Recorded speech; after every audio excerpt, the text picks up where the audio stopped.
আপনার সেভিংস অ্যাকাউন্টে কত টাকা আপনি জমিয়ে রেখেছেন? 2 লাখ, 5 লাখ, না তো কি 10 লাখ?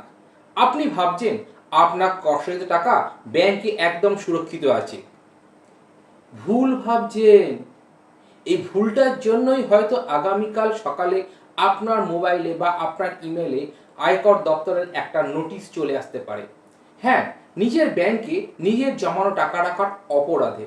কিন্তু কেন? আজকের ভিডিওতে আমি এমন একটা সিক্রেট ট্রিক আপনাদের কাছে শেয়ার করব, যা জানলে আপনার সেভিংস অ্যাকাউন্টের টাকায় আপনার ফিক্সড ডিপোজিটের মতন দ্বিগুণ সুদ দেবে, অথচ কোনো নোটিশের ভয় আপনার থাকবে না। তার আগে একটা প্রশ্ন আপনাকে আমি এখন করতে চাই। আচ্ছা, আপনি কি জানেন ঠিক কত টাকা আপনার অ্যাকাউন্টে পার হয়ে গেলে ব্যাংক সরাসরি ইনকাম ট্যাক্সকে খবর দেয়? উত্তরটা ভিডিওর মাঝেই কিন্তু লুকিয়ে আছে। স্কিপ না করলে সম্পূর্ণ দেখতে থাকুন। নমস্কার, আমি সুব্রত পাল। 17 বছরের পার্সোনাল ফিন্যান্সের কেরিয়ারে আমি এমন বহু পরিবারকে দেখেছি যারা সারা জীবন হাড় ভাঙা খাটুনি করে প্রতিটা টাকা জমিয়েছিলেন। আমার একটা ক্লায়েন্টের কথাই বলি, অলোকবাবুর কথা। অলোকবাবু রিটার্ন পাওয়ার, যখন উনি রিটায়ার করেছেন তারপরে উনি তার প্রাপ্য সমস্ত টাকা, মানে প্রভিডেন্ট ফান্ডের টাকা প্রায় 12 লক্ষ টাকা উনি ব্যাংকে রেখে দিয়েছিলেন। নিজের সেভিংস অ্যাকাউন্ট টাকাটা অলসভাবে পড়েছিল। উনি ভাবতেন টাকাটা চোখের সামনে ব্যাংকে পড়ে আছে, এটাই সব থেকে বড় নিরাপদ। কিন্তু ঠিক 1 বছর পরে ওনার বাড়িতে একটা চিঠি আসে, আয়কর দপ্তরের নোটিশ। অলোকবাবু ভয়ে কাঁপতে কাঁপতে আমার কাছে এসেছিলেন। কেন বলুন তো? উনি বুঝতেই পারছিলেন না নিচের সততার টাকায় ট্যাক্স চুরির নোটিশ কেন এলো। আপনার সাথেও কি ঠিক এমনই ঘটছে?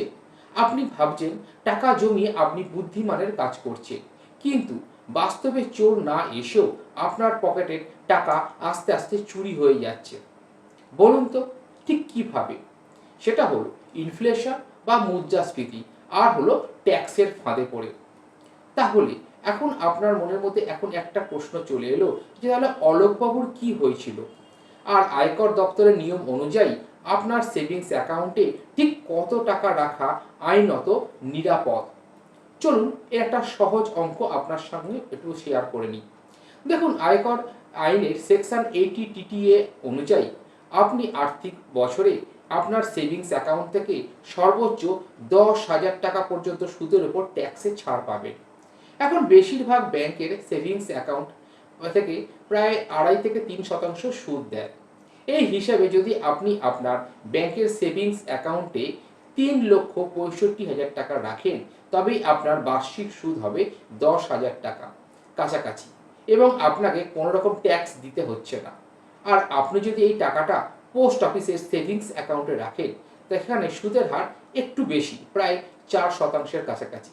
সেখানে আপনি সর্বাধিক 2,45,000 টাকা পর্যন্ত রাখতে পারেন ট্যাক্স ফ্রি সুদের সুবিধার জন্য।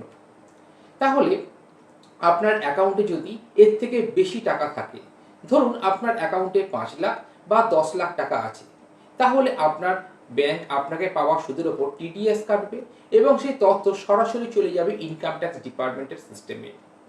যদি আপনি ভাবেন আমার তো একটা ব্যাংকে টাকা নেই, আমি 4টে আলাদা আলাদা ব্যাংকে টাকা ছড়িয়ে রেখেছি, তাহলে কি আপনি বেঁচে যাবেন? যদি আপনি এই চালাকিটা করার কথা ভেবে থাকেন, তাহলে আপনি সব থেকে বড় বিপদে পড়তে চলেছেন। মন দিয়ে কথাটা শুনে রাখুন, কান পরিষ্কার করে। আজকের দিনে ডিজিটাল দুনিয়ায় আপনার কাছে একটা ব্যাংক অ্যাকাউন্ট থাকুক বা আপনার কাছে 10টা ব্যাংক অ্যাকাউন্ট থাকুক, সবকটি আপনার একটি মাত্র প্যান কার্ড, একটি মাত্র আধার কার্ডের সঙ্গে লিঙ্ক করা আছে। আয়কর বিভাগে সেন্ট্রাল সিস্টেমে আপনার সমস্ত অ্যাকাউন্টের লেনদেন একসাথে ট্র্যাক করে। নিয়মটা কি?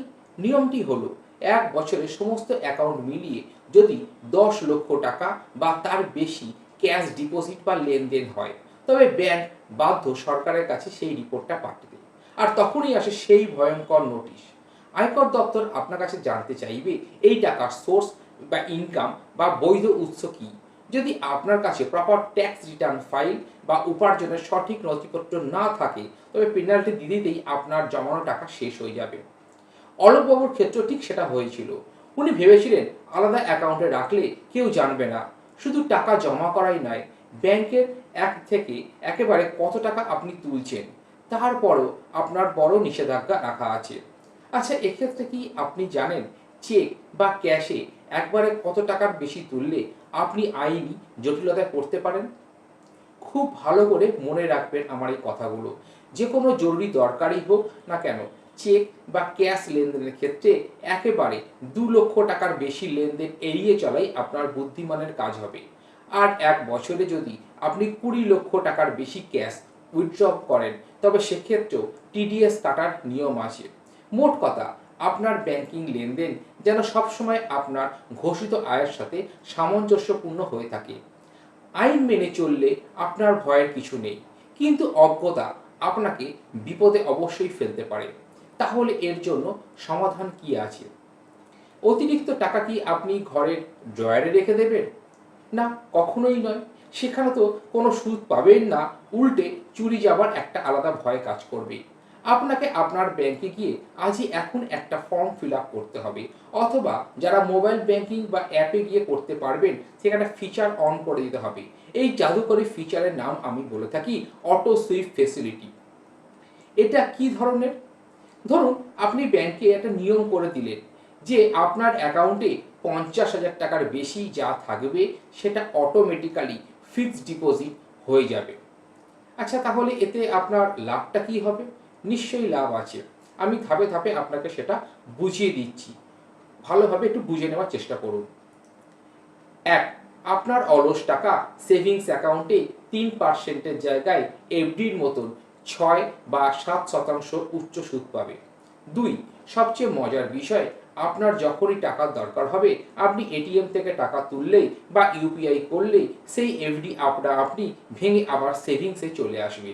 কোনো পেনাল্টি লাগবে না। অর্থাৎ সেভিংসের স্বাধীনতা আর ফিক্সড ডিপোজিটের বেশি থেকে বেশি লাভ দুটোই একসঙ্গে আপনি পাচ্ছেন। তাহলে আজকে আমরা কি করলাম যদি সামারি করি? ব্যাংকে টাকা জমানো ভালো, কিন্তু নিয়ম না জেনে অলস টাকা ফেলে রাখা সম্পূর্ণ বোকামির পরিচয়। বুদ্ধিমান বিনিয়োগকারী এখনই হয়ে উঠুন, অটো সুইপ ব্যবহার করুন এবং ট্যাক্সের নিয়ম মেনে চলুন। ভিডিওটি যদি আপনাকে নতুন কিছু শিখে থাকেন এবং আপনার মনে হয় এই তথ্যটি আপনার কোনো বন্ধু বা পরিজনের কাছে কাজে লাগবে, তবে এখন তাদের সাথে এটিকে শেয়ার করুন। এই বিষয়ে কোনো প্রশ্ন থাকলে নিচে কমেন্ট করে এখনই জানান। আমি নিজে আপনাকে উত্তর দেব। আর পার্সোনাল ফিন্যান্সের এমন খাঁটি জ্ঞান পেতে সুব্রত ক্যাপিটাল ইউটিউব চ্যানেলটিকে সাবস্ক্রাইব করতে ভুলবেন না।